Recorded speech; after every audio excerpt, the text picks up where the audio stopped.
नमस्कार, आप देख रहे हैं केबीसी न्यूज और मैं हूं जाकिर अली। लड़कियां तस्वीर से शादी कर लें, गाड़ी को चूम चूम कर लाल कर दें और एक इंसान को भगवान मान लें, ऐसा स्टार आज तक दोबारा पैदा नहीं हुआ। क्या आप जानते हैं वो स्टार कौन है? हम आपको बताएंगे, लेकिन इससे पहले आपको हमारा चैनल सब्सक्राइब करना पड़ेगा। आप पहले हमारे चैनल को सब्सक्राइब कीजिए, फिर हम आपको बताते हैं। नहीं किया ना? कर लीजिए। अब हम आप उसके बताते हैं। उसका नाम है राजेश खन्ना, भारत का पहला सुपरस्टार। जिंदगी एक सफर है सुहाना, लेकिन कुछ लोगों का सफर इतना ऊंचा होता है कि दुनिया उन्हें भगवान बना देती है, और जब वही भगवान इंसान बनता है तो टूटने की आवाज बहुत तेज होती है।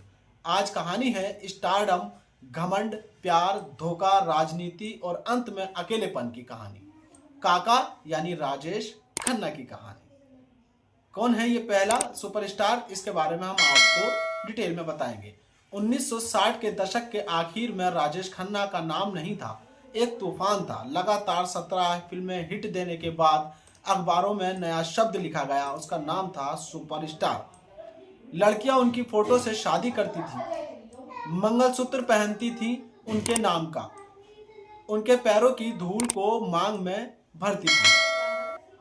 जहां जाते सड़कें बंद हो जाती थी, लोग रोते, चीखते, बेहोश हो जाते। भारत ने पहली बार पागलपन देखा और उसका नाम था राजेश खन्ना। जब इंसान खुद को भगवान समझने लगे, क्योंकि राजेश खन्ना को ऐसा ही हुआ। इतना प्यार मिला कि काका को लगने लगा कि मैं इंसान नहीं, भगवान हूं। घर में दरबार लगता था, उनकी कुर्सी सबसे ऊंची, बाकी सब नीचे बैठते थे। जो बात ना माने दरबार से बाहर, यानी कि बादशाहों की तरह। लेकिन हर भगवान की कहानी में एक इंसान जरूर होता है, और उसका नाम था अंजू महेंद्रू। अंजू महेंद्रू, प्यार से रिजेक्शन तक, 7 साल तक खुला प्यार। अंजू सिर्फ गर्लफ्रेंड नहीं थी, वो आईना थी। वो काका को सच दिखाती थी, लेकिन काका को अब सच नहीं चाहिए था। उन्हें सिर्फ तारीफ चाहिए थी, सिर्फ तारीफ। जब शादी की बात आई, अंजू ने मना कर दिया, और एक सुपरस्टार ये बर्दाश्त नहीं कर पाया कि कोई ना कैसे कर सकता है उसे शादी के लिए। बात साल 1973 बॉबी से आई। 16 साल की डिम्पल कवाड़िया, काका ने सीधे शादी का प्रपोज कर दिया। डिम्पल उनके भगवान की फैन में से एक लिस्ट में थी जिन्होंने हाँ कर दी।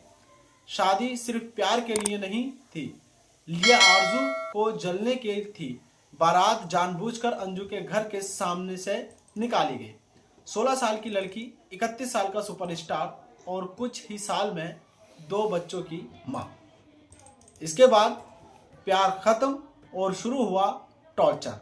डिम्पल को काम से रोका गया, घर में कैद कर दिया गया, झगड़े, मारपीट, यहां तक कि सिगरेट से जलाना भी इसमें शामिल था। सुपरस्टार बाहर, घर के अंदर वो एक हैवान बनते चले जा रहे थे, धीरे धीरे, जो बाहर किसी को नहीं पता था। उधर फिल्मों में भी समय बदल रहा था। जंजीर काका ने ठुकराई और अमिताभ बच्चन ने एंग्री यंग मैन के नाम से उसमें एंट्री मार दी। जहां कभी अमिताभ छोटा रोल करता था, अब वहीं काका से बड़ा रोल मिलने लगा और वो उसको भुलाने लगे। काका रोमांटिक हीरो बन रहे थे और अमिताभ बच्चन एक्शन का राजा बनते चले जा रहे थे। धीरे धीरे काका का सूरज ढलने लगा, फिल्में फ्लॉप हुई, घर टूटा, तो काका राजनीति की ओर चल पड़े। पहली बार हार, दूसरी बार जीत, लेकिन वहां भी वो खुशी नहीं मिली जो कभी सिनेमा में उनके पास थी। वापस फिल्मों में आए, लेकिन अब वो बात नहीं दिखी। टीना मुनीन से प्यार, लेकिन शादी नहीं।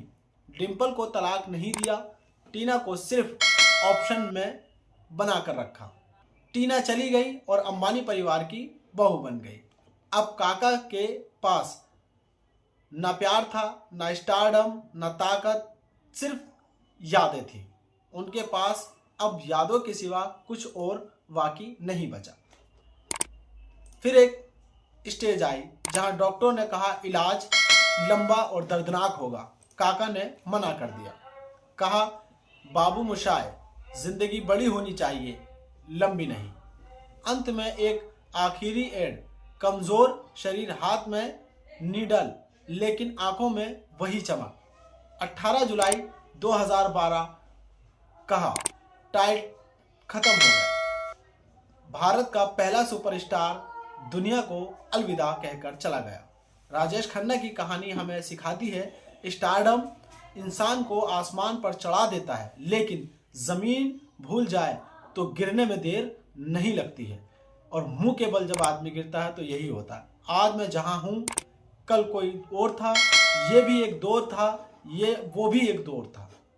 अगर आपको ये कहानी दिल को छू गई हो तो वीडियो को लाइक शेयर जरूर करें और चैनल को सब्सक्राइब जरूर करें, क्योंकि सुपरस्टार की वो कहानियां जो पर्दे पर नहीं असल जिंदगी में लिखी गई हैं, वो हम आपको अपनी वीडियो के माध्यम से दिखाते और बताते हैं।